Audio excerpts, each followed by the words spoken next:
기원 후 30년경 6월절 직전 아침, 로마 총독 본디오 빌라도는 예수를 3번 신문했습니다. 그리고 3번 모두 같은 결론에 도달했습니다. 나는 이 사람에게서 아무 죄도 찾지 못했다. What is this charge you bring? He has plans. 그러나 광장을 가득 메운 군중은 달랐습니다. 그들은 대제사장과 바리새인들이 새벽부터 조직적으로 동원한 군중이었습니다. 한 번, 또 한 번. 함성은 멈추지 않았습니다. 빌라도는 다시 시도했습니다. 이 사람이 무슨 악한 일을 했느냐? 대답은 같았습니다. 아무도 자신이 죽이는 것이라고 생각하지 않습니다. 함성 속에 자신을 숨깁니다. 그러나 그 함성 하나하나가 사형 선고였습니다. 빌라도는 물을 가져다 군중 앞에서 천천히 손을 씻기 시작했습니다. 이 사람의 피에 대해 나는 책임이 없다. 물이 대야에 떨어집니다. 손은 깨끗해집니다. 그러나 저 멀리서 채찍 소리가 들립니다. 그리고 비명이. 손을 씻는다고 책임이 사라지지는 않습니다. 그의 손이 물속에서 움직이는 동안 또 다른 손이 채찍을 들고 있었습니다. 그것은 빌라도가 허락한 손이었습니다. 역사는 이 장면을 기록했습니다. 무고한 자를 알면서도 넘겨준 권력자, 책임을 물로 씻으려 한 손, 그리고 그 순간에도 멈추지 않은 채찍 소리. 이것이 그날 아침 일어난 일입니다. 이것이 플라겔룸입니다. 로마의 공식 채찍. 짧은 나무 손잡이에 여러 가닥의 가죽끈이 달려있고 각 끈의 끝에는 납구슬과 뼈 조각이 부착되어 있습니다. 이것은 단순히 몸을 때리는 도구가 아닙니다. 피부 속으로 파고들어 살점을 뜯어내도록 설계된 도구입니다. 납구슬은 무겁습니다. 짧은 끈 끝에서 휘두를 때 원심력이 더해져 충격이 극대화됩니다. 납구슬이 먼저 피부를 강타해 파열시킵니다. 그 순간 뼈 조각이 열린 상처 속으로 파고듭니다. 그리고 집행관이 채찍을 다시 올릴 때 가죽끈이 살을 잡아당기며 뜯어냅니다. 찌르고 뜯는 것이 한 번의 타격에 동시에 일어납니다. 그것이 5가닥이면 한 번에 납구슬 15개 이상이 동시에 등을 강타합니다. 이것을 39번씩이나. 로마인들은 이 도구를 수백 년에 걸쳐 정교하게 발전시켰습니다. 최대한의 고통을 주면서 즉사하지 않도록. 죄수는 기둥에 묶여 앞으로 구부러진 자세로 고정됩니다. 등이 완전히 노출됩니다. 2명의 집행관이 양쪽에 섭니다. 이것은 감정이 없는 절차입니다. 그들에게 이것은 일상적인 업무였습니다. 첫 번째 타격. 납구슬이 피부를 강타하고 뼈 조각이 파고듭니다. 가죽끈이 살을 잡아당기며 떨어집니다. 신경말단이 즉각 신호를 보냅니다. 뇌는 극심한 통증 신호를 받습니다. 그러나 몸은 아직 모릅니다.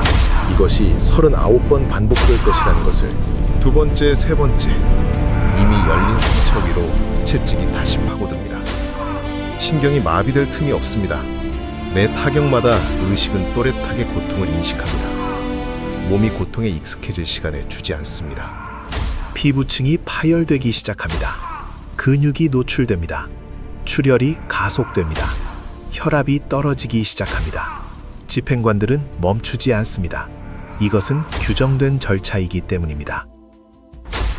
어떤 분들은 생각합니다. 예수님은 하나님의 아들이시니 초능력으로 감당하셨을 것이라고. 고통이 우리와 달랐을 것이라고. 그러나 성경은 말합니다. 그분은 하나님이신 동시에 완전한 사람이셨습니다. 똑같은 신경, 똑같은 몸, 똑같은 고통이었습니다. 그분은 우리를 위해 이제 차라리 죽고 싶다는 고통을 몸소 겪으신 것입니다. 10번째, 이제 등에는 피부가 없습니다. 근육이 직접 채찍에 노출됩니다. 채찍 소리가 달라집니다. 처음에 날카로운 소리가 아닙니다. 더 깊은 곳을 강타하는 둔탁한 소리로 바뀝니다. 이쯤이면 기절합니다. 극심한 통증과 출혈이 동시에 오면 뇌로 가는 혈류가 차단되어 의식을 잃습니다. 그러나 집행관들에게 그것은 문제가 되지 않습니다. 그들에게 필요한 것은 의식이 아니라 숫자입니다. 39. 20번째, 근육이 찢겨나갑니다. 이쯤이면 차라리 죽는 것이 낫겠다는 생각이 듭니다. 누구라도 그렇게 느낄 것입니다. 그분도 느끼셨을 것입니다. 그러나 그분은 포기하지 않으셨습니다. 25번째, 혈압이 위험 수준으로 떨어집니다. 심박수가 급격히 올라갑니다. 몸은 줄어드는 혈액을 보상하기 위해 심장을 더 빠르게 뛰게 합니다. 의학적으로 이 상태를 진단해보면 이렇습니다.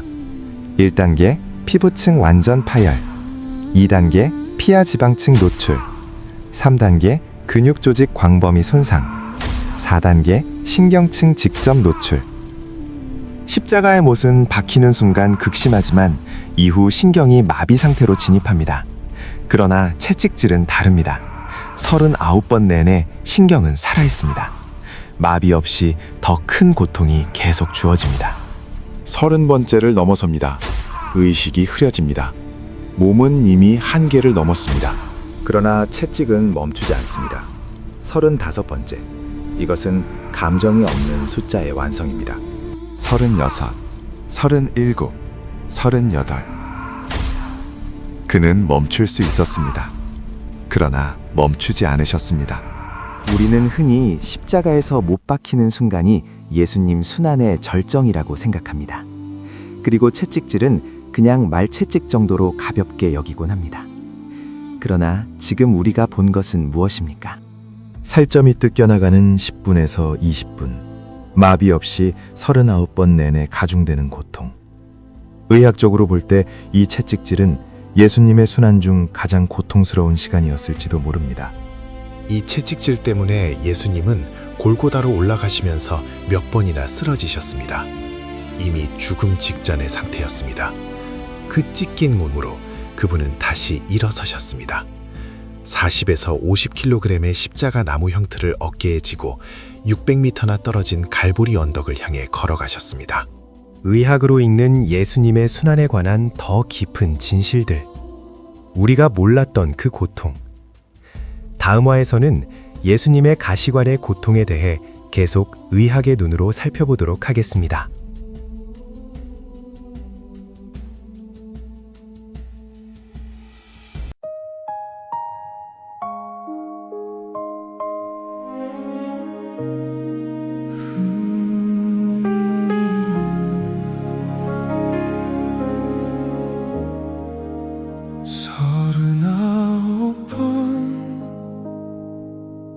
피와 살이 터지고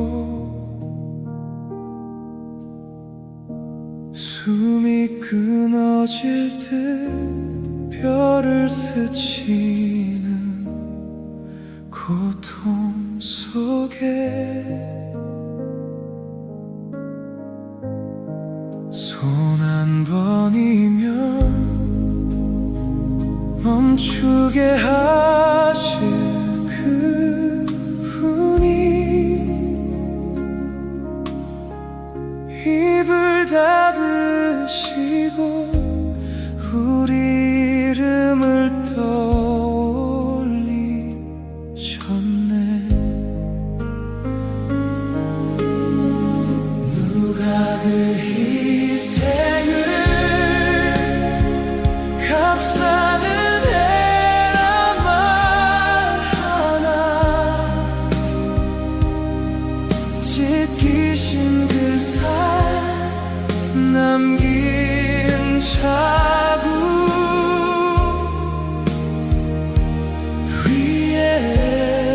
위에 숨죽여 흐른 눈물. 내 죄가 적어 보이나. 하늘의 왕이 버리신 그 영광 앞에서 나는 울고만 있네. 조롱 섞인 진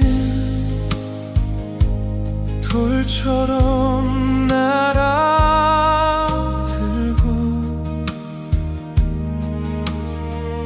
붉게 번진 등 위 채찍 자국 셀 수도 없네. 한 번 부르시면 천군 천사다 올 텐데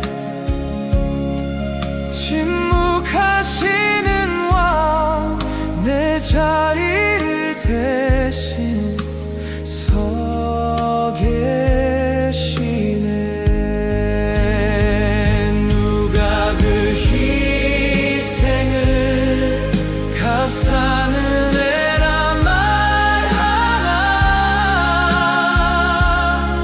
지키신 그 살 남긴 자국 위에 숨죽여 흐른 눈물 내 죄가 적어 보이나. 하늘의 왕이 버리신 그 영광 앞에서 나는 울고만 있네. 값을 셀 수 없는 피 흘려 적신 나의 밤. 무릎 꿇은 두 손에 흔적이 비치네.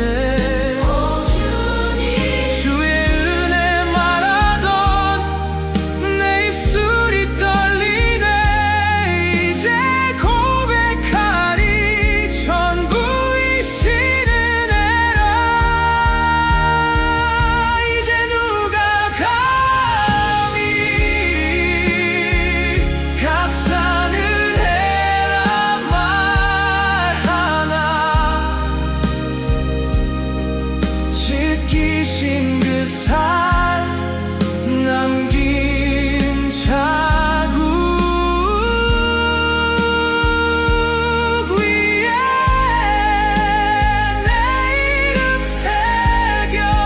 새겨두신 그 사랑 너무 깊어서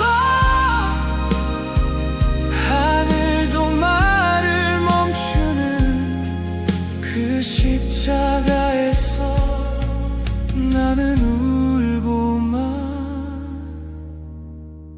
있네.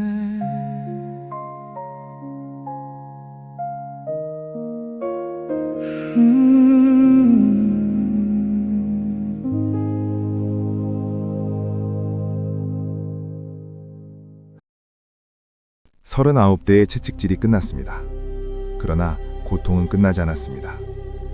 병사들은 그 찢긴 몸을 데려가 또 다른 일을 시작했습니다. 병사들은 예수님에게 홍포를 걸쳤습니다. 빨간 군용망토. 이것은 왕을 조롱하는 퍼포먼스였습니다. 그런데 의학적으로 생각해 보십시오. 채찍질로 완전히 파열된 등과 어깨 위에 거친 군용천이 덮였습니다. 상처난 살에 천이 달라붙습니다. 홍포를 걸치는 그 순간 자체가 이미 고통이었습니다. 병사들은 가시나무 가지로 면류관을 엮었습니다. 가시 길이 최소 3에서 5cm. 이것을 머리에 눌러 씌웠습니다. 두피는 인체에서 혈관이 가장 밀집된 부위 중 하나입니다. 가시들이 이 혈관들을 파열시켰습니다. 피가 이마와 관자놀이를 타고 흘러내리기 시작했습니다. 그리고 병사들은 갈대를 빼앗아 면류관을 위에서 쳤습니다. 타격이 가해질 때마다 가시들이 더 깊이 박혔습니다. 두피신경이 압박됩니다. 극심한 두통이 시작됩니다. 채찍질로 이미 쇼크 직전인 몸에 또 하나의 충격이 더해집니다. 의학적으로 살펴볼까요?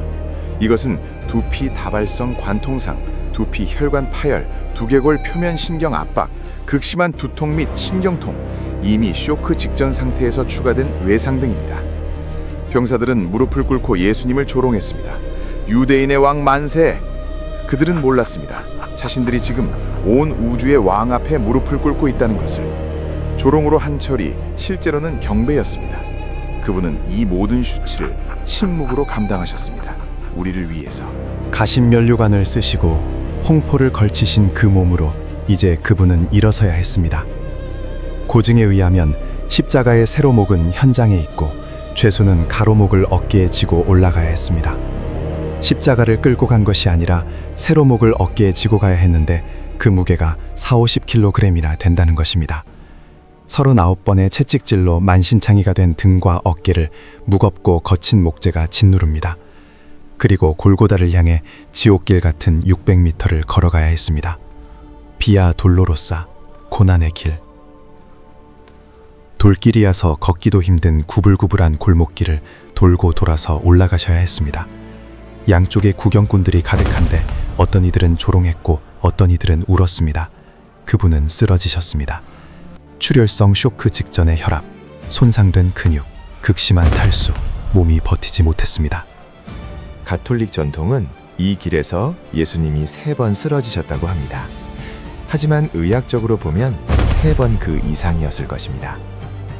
여기서 우리 잠깐 멈추고 다른 죄수들을 상상해 볼까요? 아마도 다른 죄수들은 가다가 길바닥에 벌러덩 눕고 이런저런 이유를 대며 앞으로 가기를 거부했을 것입니다. 앞에서 기다리는 것은 죽음의 십자가밖에 없으니까요. 그런데 예수님은 묵묵히 다시 일어나셨습니다. 그리고 다시 골고다를 향해 나아가셨습니다. 그분은 우리를 위해 자신을 내어주신 구세주셨습니다. 병사들은 군중 속에서 건장해 보이는 한 낭자를 지목했습니다. 그리고 예수님의 십자가를 대신 지게 했습니다. 그는 아프리카계 유대인인 구레네 사람 시몬이었습니다. 그는 유월절을 지키기 위해 오랫동안 많은 준비를 하고 예루살렘에 왔을 것입니다. 그런데 그날 이렇게 붙잡혔으니 분명히 이렇게 생각했을 것입니다. 왜 하필 나야? 오늘 정말 재수가 없네. 그런데 로마서 16장에서 그의 나중 삶을 알 수 있습니다. 그의 아들인 알렉산더와 루포는 초대교회의 중요한 인물이 되었습니다. 처음에는 재수 없다고 생각하며 시작한 일이었지만 그는 예수님이 운명하시는 순간까지 남아서 지켜보았을 것입니다. 그리고 변화되었을 것입니다.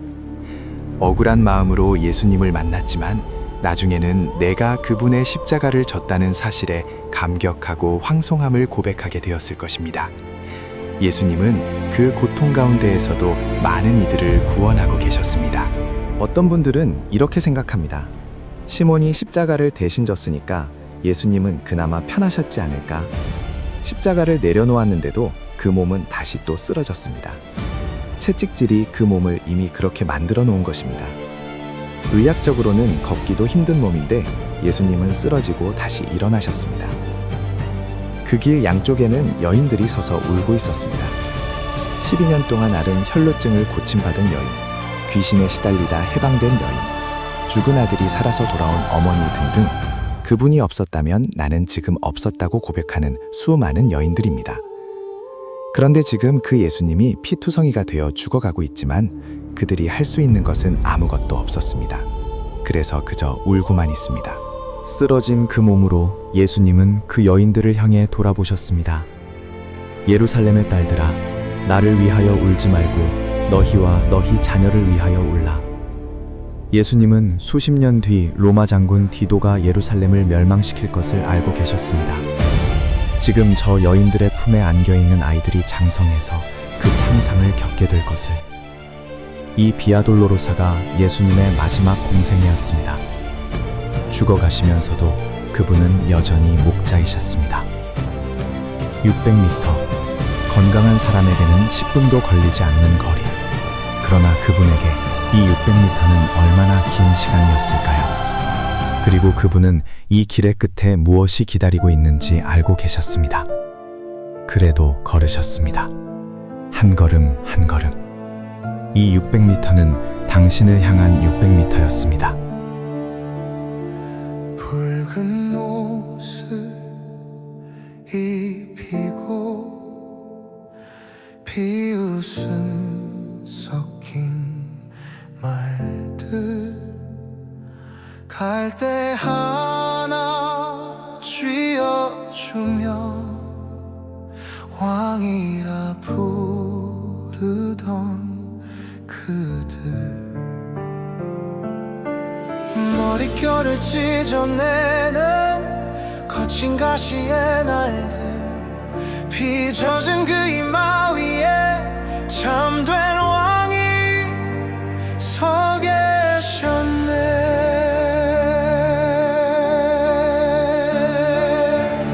가시면 유관의 왕 침묵으로 답하신 분 조롱 속에 갇힌 영광 눈을 감지 않으신 분 나를 위해 우리 위해 모든 수치 다르신 가시면 유관의 왕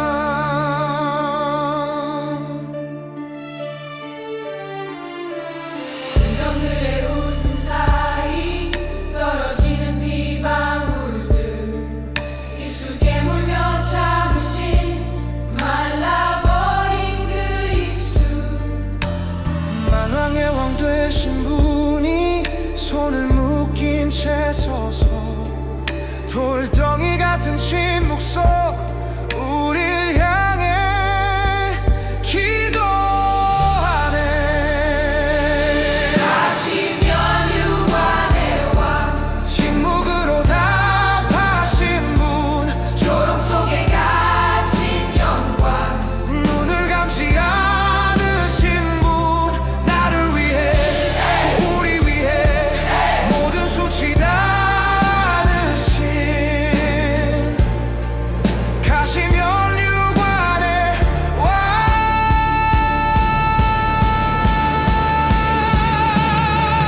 왜 그 길을 걸으셨나 돌아보면 내 이름 한 줄처럼 새겨져 있어 그 피 위에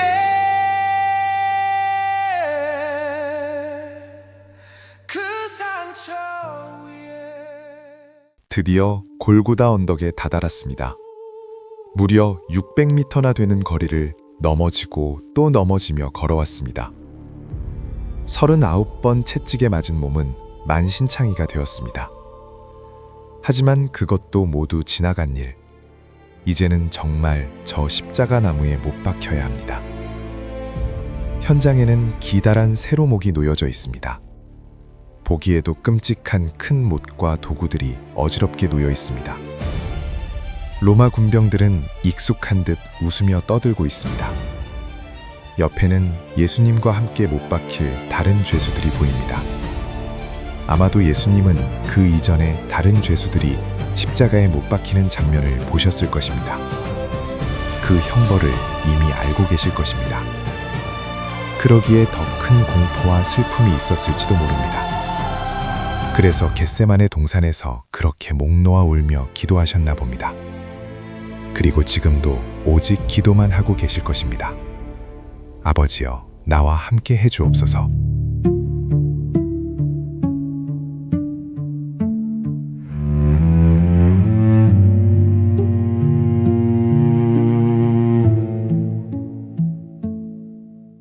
나사렛 길목마다 세워진 그 십자가들 해질녘 그림자가 길게 누워 있었죠. 바람결에 섞여오던 나무 비거기는 소리 그 풍경이 이제 내 발밑까지 차올랐네. 아버지는 숭고한 순환을 말씀하시나 아 나는 그저 연약한 사람일 뿐. 내 몸엔 피가 흐르고 통증에 비명 지르는 나는 흙으로 지어진 그저 살과 피라. 내 마음이 괴로워 죽게 되었네. 땀방울이 핏방울이 되어 흐르네. 아버지여 아버지여 이 잔이 깊어 바닥이 보이지 보이지 않습니다. 할 수만 있다면 어둠이 비켜가게 하소서. 전에 보았던 십자가 풍경이 나를 애워싸고 내 영혼은 그 그림자 속에서 떨고 있나이다. 부디 나에게서 이 잔을 거두어 주소서.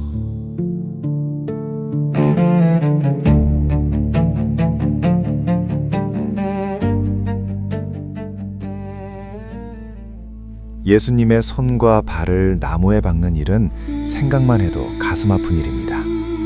하지만 우리는 의학의 눈으로 우리가 잘 알지 못하는 예수님의 숨은 고통을 살펴보는 시간이니 예수님과 고통을 함께하는 마음으로 그 날을 추론해 보겠습니다. 일반적으로 알려진 것과 달리 못은 손바닥이 아닌 손목에 박혔습니다. 손바닥의 살은 성인 남성의 체중을 버티지 못합니다. 못이 박힌 위치는 손목의 대스토 공간, 손목뼈 사이의 빈 공간입니다. 이 위치에는 정중신경이 지나갑니다. 못이 이 신경을 건드리는 순간 전기 충격과 같은 통증이 팔 전체로 퍼집니다. 의학에서 이와 유사한 통증을 카우살기아라고 부릅니다. 타는 듯한, 전기가 흐르는 듯한 참을 수 없는 통증입니다. 손가락이 반사적으로 구부러집니다. 오른쪽 손목, 왼쪽 손목, 그리고 두 발을 겹쳐 하나의 못으로. 못의 길이는 약 15에서 20cm. 못이 박히는 순간은 극심하지만 이후 신경이 어느 정도 마비 상태로 진입합니다. 그러나 그것으로 끝이 아닙니다.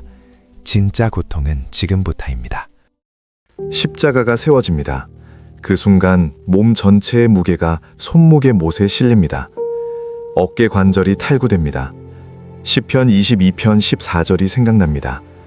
내 모든 뼈가 어그러졌나이다. 이것은 시적 표현이 아닙니다.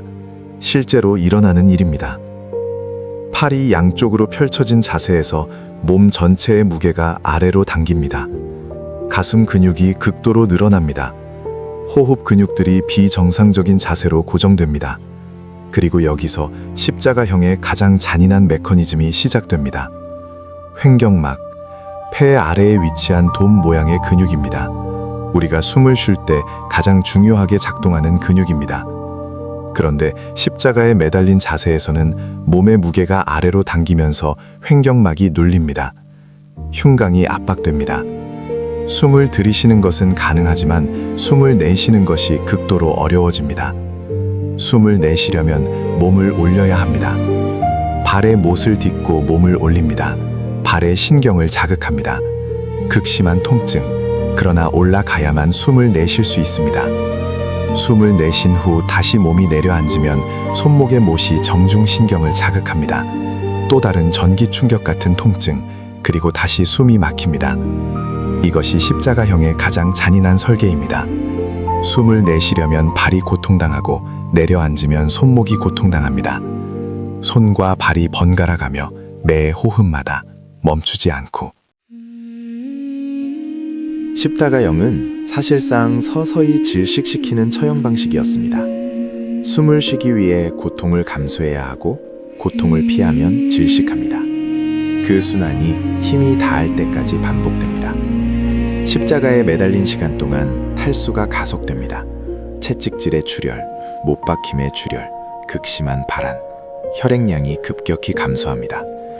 심장은 줄어든 혈액을 전신에 보내기 위해 더 빠르게, 더 강하게 뜁니다. 혈액이 걸쭉해집니다. 심장은 이 걸쭉한 혈액을 펌프질하기 위해 더욱 과부하 상태가 됩니다. 가슴이 터질 것 같은 느낌. 이것은 비유가 아닙니다. 실제로 심장이 겪고 있는 상태입니다. 매 호흡마다 고통, 탈수, 심장 과부하, 이 세 가지가 동시에 진행되면서 몸은 무너져갑니다. 십자가에 달리신 시간은 약 6시간이었습니다. 오전 9시에서 오후 3시까지. 보통 십자가형은 며칠씩 걸립니다. 그러나 채찍질로 이미 죽음 직전까지 몰렸던 그 몸은 6시간을 버텼습니다. 그 6시간이 얼마나 고통스러운 시간이었는지 우리는 이제 압니다.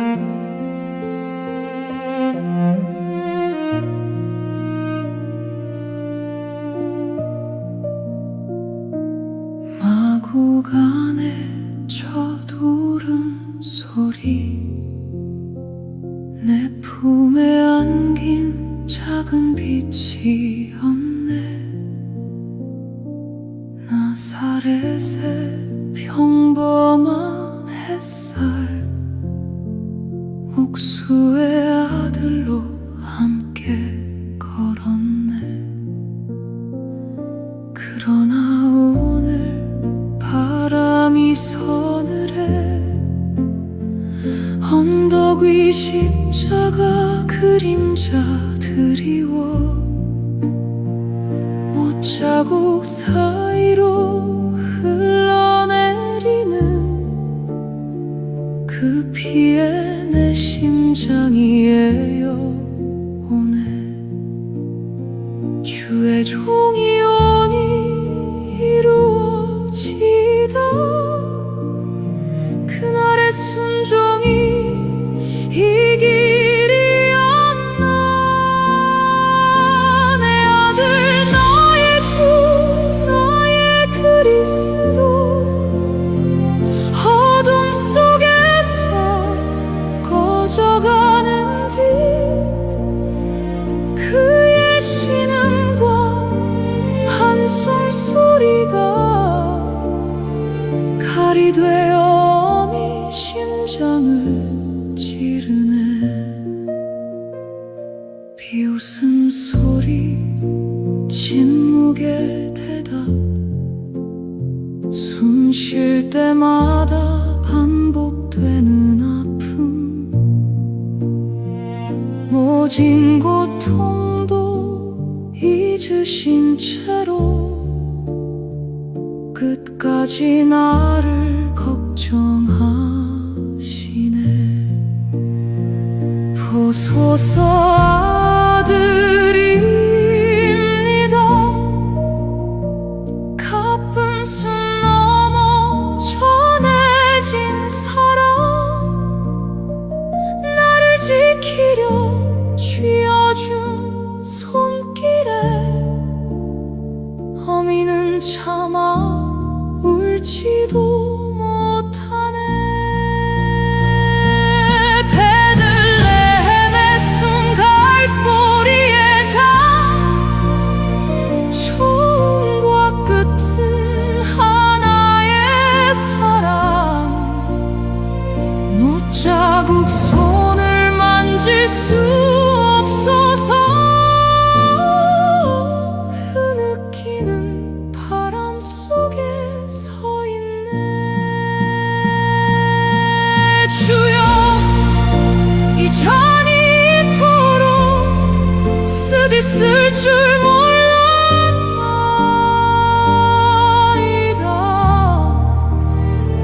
내 아들 그의 영혼을 당신 손에 맡깁니다.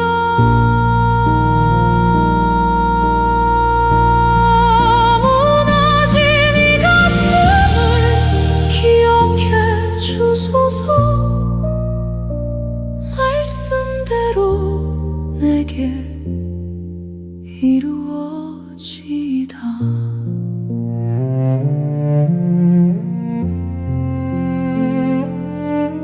내 아들 나의 주 나의 그리스도.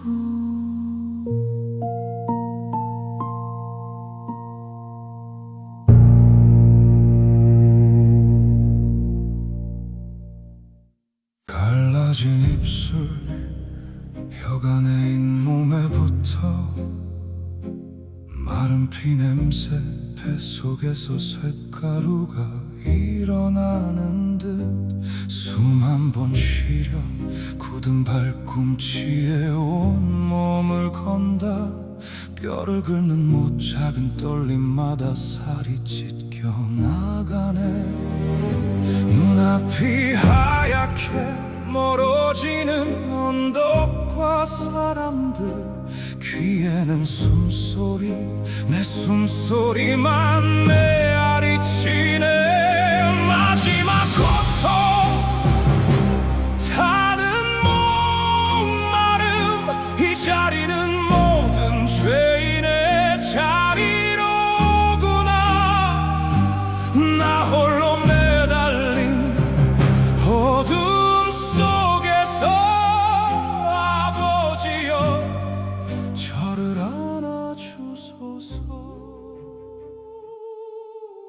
보통 십자가형은 며칠씩 걸립니다. 어떤 이들은 일주일을 버티다 미쳐가면서 죽습니다. 빌라도조차 예수님이 벌써 죽었다는 말을 듣고 이상히 여겼습니다. 그런데 이미 채찍질로 죽음 직전까지 몰렸던 그 몸은 6시간을 버텼습니다. 의학자들은 분석합니다. 예수님의 조기 사망의 결정적 이유는 채찍질이었습니다. 그 채찍질을 명령한 사람이 빌라도였습니다.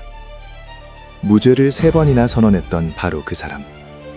빌라도의 손은 깨끗해 보였지만 그의 책임은 결코 깨끗하지 않았습니다. 요한복음 19장 28절. 내가 목마르다. 단 3글자. 의학적으로 분석합니다. 채찍질의 대량 출혈, 가시면류관의 두피 출혈, 못박힘의 출혈, 6시간의 극심한 발한. 혈액량이 위험 수준으로 떨어져 있습니다. 혈장이 줄어들면서 혈액의 삼투압이 급격히 상승합니다. 뇌의 갈증 중추가 극도의 경보 신호를 보냅니다. 입안이 사막처럼 말라붙습니다. 혀가 입천장에 붙습니다. 병사들이 해면에 신 포도주를 적셔 갈대 끝에 달아올렸습니다. 그것은 로마 병사들의 보급품으로서 포도식초를 물에 섞은 값싼 음료였습니다. 십자가에 매달린 상태에서는 컵으로 마실 수 없습니다. 해면에 적셔 갈대 끝에 달아올리는 것이 유일한 방법이었습니다. 이것이 자비였는지 조롱이었는지 학자들의 의견이 나뉩니다. 한편으로는 신포도주의 산성 성분이 각성 효과를 일으켜 죄수가 더 오래 고통을 당하게 하려는 의도가 있었다는 설도 있습니다. 그리고 이 장면에서 우리가 또한 의미 있게 바라볼 수 있는 것은 히솝에 대한 것입니다. 히솝은 우슬초를 말하는데 긴 장대 같은 것입니다. 이스라엘 백성들이 출애굽을 할 때 10번째 재앙인 장자의 재앙을 피하기 위해 양의 피를 문설주에 발랐습니다. 그런데 그때 사용했던 긴 장대, 그것이 바로 우슬초, 히솝입니다. 로마 병사들은 지금 그 히솝을 사용하여 하나님의 어린 양에게 신포도주를 드리고 있습니다. 인류를 죽음에서 구원하실 구세주께 드려지고 있습니다. 시편 69편 21절은 수천 년 전에 이미 예언했습니다. 목마를 때에는 신포도주를 마시게 하였사오니. 마치 하나님도 마음이 아파서 차마 더 보시지 못하겠다는 듯 대낮인 정오부터 온 땅에는 칠흑 같은 어둠이 임했습니다. 오후 3시 그분은 마침내 힘이 다하셨습니다. 임종의 시간이 가까워 오고 있습니다. 예수님은 크게 소리질러 외치셨습니다. 엘리 엘리 라마 사박다니. 나의 하나님 어찌하여 나를 버리시나이까. 이것은 하나님을 원망하는 말이 아닙니다. 죄 지은 모든 인간이 하나님 앞에서 느끼는 것, 하나님과의 단절, 죽음의 공포, 삶의 무의미, 공허감, 그 모든 것을 그분이 몸소 짊어지시고 대신 질러주시는 절규였습니다. 죄인이 서야 할 그 자리에 완전히 들어가신 것입니다. 극심한 탈수로 목이 타들어가는 몸으로, 매 호흡 자체가 고통인 몸으로, 의식이 흐려지고 있는 몸으로, 발에 못을 딛고 몸을 끌어올려서 허공을 향해 이 절규를 터뜨리셨습니다. 그 절규는 죄인된 우리가 질러야 할 비명소리였습니다.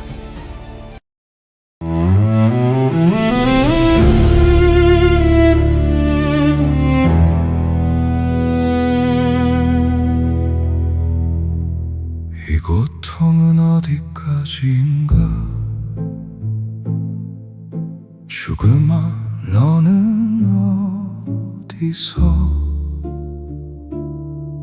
나를 기다리고 있나? 가시관 사이로 흐르는 것은 비유가 아닌 붉은 피, 부활은 보이지 않는 저 먼 끝의 전설 같고, 내 눈앞엔 선명한 죽음이라는 공포뿐. 사망에 쏘는 것이 온 신경을 파고들 때 신의 아들은 비로소 인간이 되어 부서지네.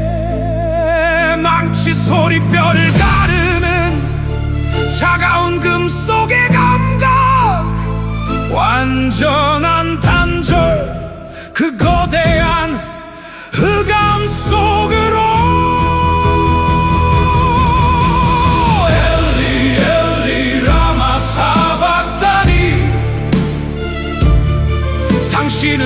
상징이 아니라 실제로 죽으셨네. 거기는 나의 자리, 내가 매달려야 할 허공. 거기는 우리의 비명, 우리가 마셔야 할 침묵. 당신이 대신 찢기며 나를 죽음에서 밀어내셨네. 그리고 마지막 말씀이 있었습니다. 아버지여, 내 영혼을 아버지 손에 부탁하나이다. 이것은 유대 어린이들이 잠들기 전에 외우는 기도였습니다. 그분은 어린아이처럼 마침내 아버지의 품에 안기셨습니다. 하나님의 아들로서 메시아의 사명을 다 완수하셨습니다. 고개를 숙이셨습니다. 그리고 영원히 떠나가셨습니다. 병사가 창으로 옆구리를 찔렀습니다. 요한복음은 기록합니다. 피와 물이 나왔다. 의학적으로 분석하면 심낭혈종과 흉막액이 분리되어 나온 것입니다. 이것은 이미 사망했음을 의학적으로 확인해주는 증거입니다. 어떤 이들은 예수님이 완전히 죽지 않고 거의 죽을 뻔한 상태에서 다시 살아났다고 말합니다. 하지만 2000년 후의 의학이 그 사망을 다시 확인했습니다. 예수님은 완전히 사망하셨고 그리고 능력 가운데 다시 부활하셨습니다. 우리는 이제 압니다. 그 십자가가 어떠한 것인가를. 살다 보면 믿음이 식어갈 때가 있습니다. 하나님이 멀게 느껴질 때가 있습니다. 은혜가 당연하게 느껴지고 인물이 메말라 버릴 때가 있습니다. 그럴 때 여기로 돌아오십시오. 주님이 겪으신 것들, 그 고통의 깊이를 알수록 하나님 사랑의 깊이가 보인다. 믿음의 시작은 나를 위한 십자가의 감격에서 시작되듯이 믿음의 회복도 십자가 은혜의 회복에서 다시 시작된다. 여러분, 값싼 은혜란 없습니다. 그분은 당신을 위해 가장 비싼 값을 치르셨습니다. 테텔레스타이, 다 이루었다. 당신의 죄값이 완전히 지불되었습니다. 그리고 사흘 후 그분은 다시 살아나셨습니다. 십자가가 끝이 아니었습니다. 그것은 시작이었습니다. 우리도 그분과 함께 다시 시작하십시다.